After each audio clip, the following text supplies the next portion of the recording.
नमस्कार दोस्तों, स्वागत करता हूं आपका सच बोलते न्यूज में। दोस्तों, आप सभी को पता है कि अभी एक महामारी फैल रही है जो कि एक भयंकर रूप धारण कर रखी है। आपको पता है कुछ दिनों पहले कोरोना वायरस आया था जो कि आज भी जड़ से खत्म नहीं हुआ है। उसी प्रकार एक और वायरस आया है जिसका नाम है लंपी स्किन डिजीज। फर्क इतना सी है कि कोरोना वायरस मनुष्य में फैलता था और ये बेजुबान पशु में फैल रहा है। मैं आपको बता दूं कि एक पोक्सो वायरस है, उसकी एक प्रजाति है लंपी स्किन डिजीज जो कि बेजुबान पशु में फैल रहा है और बहुत सारे पशुओं को संक्रमित कर चुका है। मैं आपको ये भी बता दूं कि 4000 से अधिक पशुओं की मौत हो चुकी है और 90,000 से अधिक पशु इससे संक्रमित हो चुके हैं। इसके फैलने का कारण यह है कि मच्छर, मक्खी और जूं से ये फैल रहे हैं। जहां भी गंदगी है वहीं से ये बीमारी फैल रही है। ये बीमारी पाकिस्तान से आई है जो कि राजस्थान, उत्तर प्रदेश और गुजरात में अधिक कोहराम मचा रखी है। राजस्थान के पश्चिमी जिलों में अधिक फैल रही है। राजस्थान के पश्चिमी जिले जोधपुर, बाड़मेर और जालोर में अधिक फैल रही है। इस बीमारी को देखते हुए सरकार भी अलर्ट हो चुकी है, लेकिन राजस्थान के पश्चिमी जिलों में अधिक फैल रहा है। राजस्थान के पश्चिमी जिले बाड़मेर, जोधपुर और जालोर में अधिक फैल रहा है और वहां पशुओं की अधिक मृत्यु हो रही है। मैं आपको बता देता हूं कि कोरोना वायरस मनुष्य में फैलता था और ये पशु में फैल रहा है। क्योंकि कोरोना वायरस मनुष्य में फैलता था तब मनुष्य अपनी बात को अदा कर देता था, लेकिन बेजुबान पशु अपनी बात को भी अदा नहीं कर पा रहा है। आपको इस वायरस का नाम बता देता हूं मैं। ये लंपी स्किन डिजीज है जो कि पोक्सो वायरस की प्रजाति है जो कि बेजुबान पशुओं में घातक रूप से फैल रहा है। अब ये राजस्थान में अधिक फैलने के कारण राजस्थान सरकार अलर्ट भी हो चुकी है। राजस्थान के श्रीमान मुख्यमंत्री जी ने केंद्र सरकार से मदद भी मांगी है कि राजस्थान के अंदर वायरस फैल रहा है लंपी स्किन डिजीज जो कि पशुओं में घातक बीमारी का रूप ले रखा है, हमारी मदद की जाए। लेकिन केंद्र सरकार का भी कोई रिस्पॉन्स नहीं है। और राजस्थान के कृषि मंत्री लालचंद जी कटारिया ने भी बहुत बड़े डिसीजन लिए। हर पशु चिकित्सा केंद्र के लिए 8 से 12 लाख रुपए वितरित किए हैं और जहां बीमारी कम है वहां 4 से 8 लाख रुपए वितरित किए हैं। लेकिन इस बीमारी का कोई तोड़ नहीं है क्योंकि वायरस नियंत्रित नहीं हो रहा है।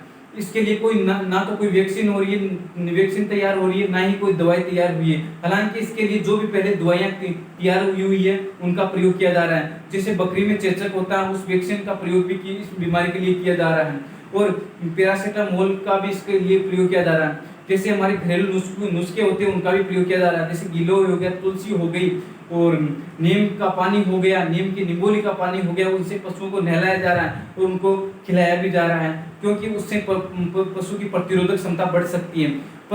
जिन पशुओं में इम्यूनिटी, जिन पशुओं की प्रतिरोधकता क्षमता कम होती है उन पशुओं में अधिक फैल रहा है।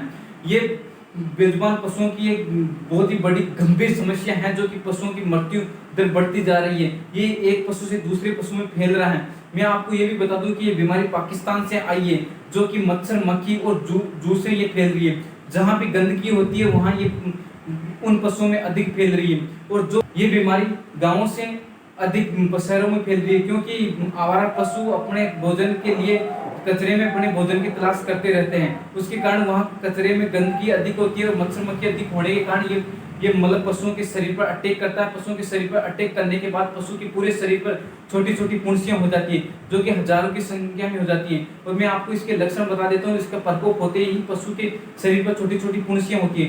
पुंसियां होने के बाद पशु के मुंह से लार निकलने लग जाती है और मुंह में भी छाले हो जाते हैं। उसके कारण पशु खाना बंद कर देता है। खाना बंद करने के बाद पशु दुबला पतला हो जाता है और मादा पशु दूध देना बंद कर देता है और पशु धीरे धीरे दुबला पतला होता हुआ मर जाता है। तो और आपको मैं ये भी बता दूं इसके लिए घरेलू नुस्खे ही के अपनाए जा रहे हैं क्योंकि इसको नियंत्रित करना बहुत ही कठिन हो रहा है और अधिकतर पशुओं की मृत्यु हो रही है। तो आप सभी को मैं ये बता देता हूँ कि इस वीडियो को ज़्यादा से ज़्यादा किसान भाइयों तक शेयर करें जो घरेलू नुस्खों पे ज़्यादा ध्यान दे रहे हैं। उनसे मैं रिक्वेस्ट करना चाहता हूँ कि कृपया करके जल्दी से जल्दी डॉक्टर को दिखाएं और घरेलू नुस्खे भी अपनाएं। जैसे नीम के पत्तों का पानी हो गया, नीम की निबोली का पानी हो गया और तुलसी हो गई, गिलोय हो गई और फिनाइल हो गई, लाल दवा हो गई। इनसे पशु को नहलाए, ठीक है। और तुलसी और गिलोय को पशु को खिलाए और हल्दी भी खिलाए जिससे पशु की प्रतिरोधक क्षमता बढ़ सके। और आपको ये भी बता दूं कि मतलब जिन पशुओं की इम्यूनिटी, प्रतिरोधकता क्षमता कम होती है उन पशुओं में अधिक फैलता है। ये वायरस पाकिस्तान से आया हुआ है, 2019 में आ चुका है, लेकिन इस पर ज़्यादा ध्यान नहीं दिया गया था, उसके कारण वापस भी ये आ चुका है।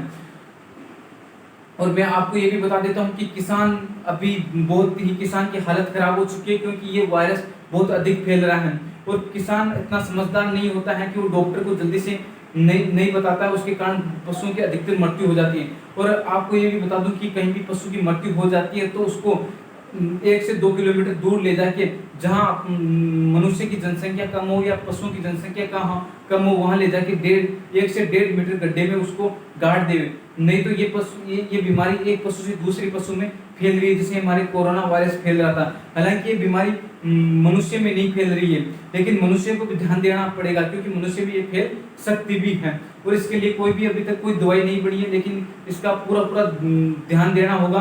और कहीं भी आपको पशु दिखाई दे तो उसे आपको पशु चिकित्सा केंद्र तक जरूर पहुंचाए, क्योंकि ये एक पशु से दूसरे पशु में फैलता है। और इसका ज्यादा से ज्यादा ध्यान दें, क्योंकि हम सिटी में मतलब शहरों में पशुओं पे ध्यान ही नहीं देते हैं और पशु ऐसे ही पशु की दर्दनाक मौत हो जाती है। उसके कारण एक पशु से दूसरे पशु में ये वायरस फैलता जा रहा है। मैं आपको उसका नाम बता देता हूँ, लंपी स्किन डिजीज, जो कि पशु के शरीर पर अटैक करता है। अटैक करने के बाद पशु की दर्दनाक मौत होती है।